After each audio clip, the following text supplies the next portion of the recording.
ai được nhâm rất là nhâm từ đây nhâm chứ từ luôn giờ năng lại tôi có bông có mà ôn khởi đã thoát không đi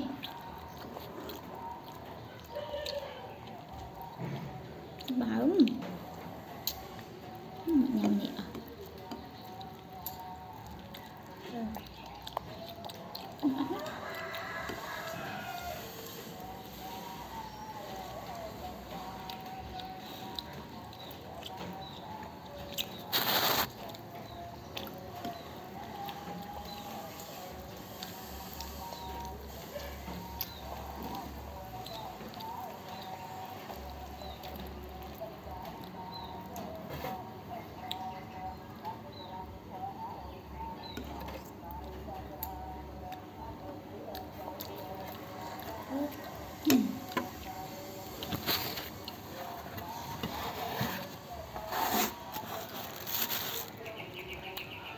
hai nak baca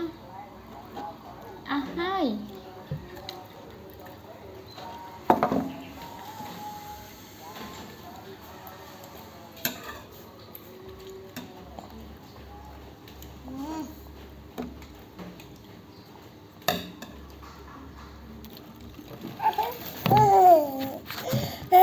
nhâm mà ổn nghĩ bay chan này thêm một xa đó một là cọ mà đã ai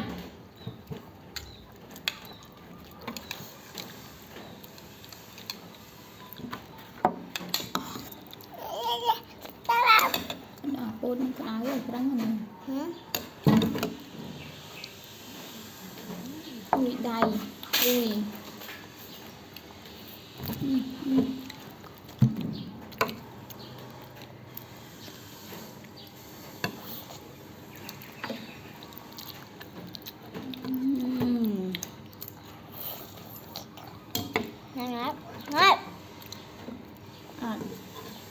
chanh mà ổn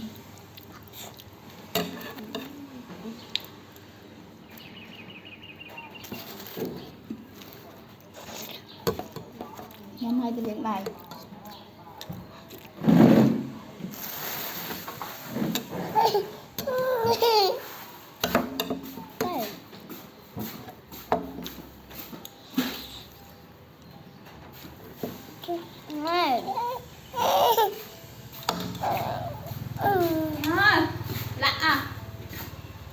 nhắm đi xuống bắt chơi thời chơi mình ai biết đúc hôm nay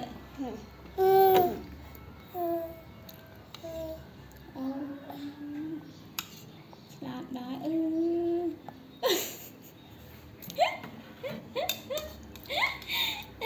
ai bịch mũi nè ai bịch mũi bạn đua bánh trâu là bạn lớn có đua hành ăn đà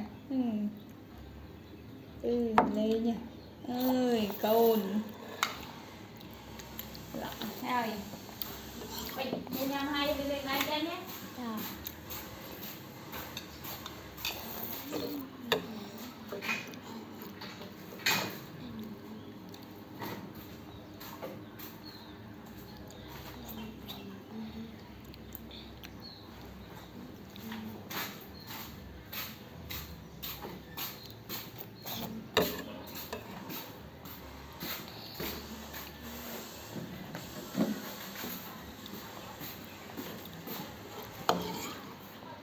đưa lên là 5 bài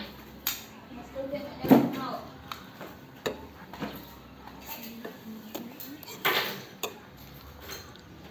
em ngay áp thì em lên lan kia rồi đấy có 5 áo hai áo thì xin từ xa